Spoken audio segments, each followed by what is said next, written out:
Бул рецепттен кийин көчөдөн пицца албай каласыздар. Анткени камыр аябай жумшак, даамдуу, идеальный пиццанын кыр сырлары менен бөлүшөйүн. Алгач видеонун оң жагында жүрөк шоуну кызартып койсоңуз, ишибизди баштасак. Жылы сүткө сууну куюп, дрожь күйбөй турган абалда дрожь, сахар салып, бетин ысытып 10 мүнөткө кое турсаңыз апара болуп чыгат. Үстүнөн туз саласыздар.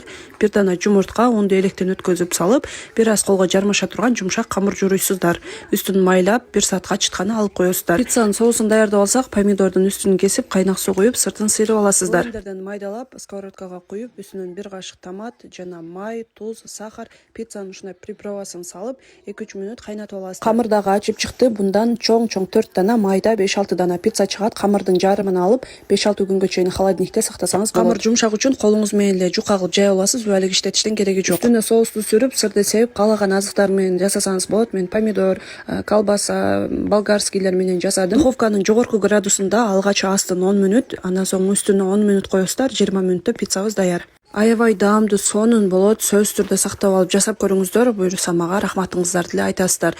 Рецептти жакыныңыз менен да бөлүшкөндү унутпаңыз.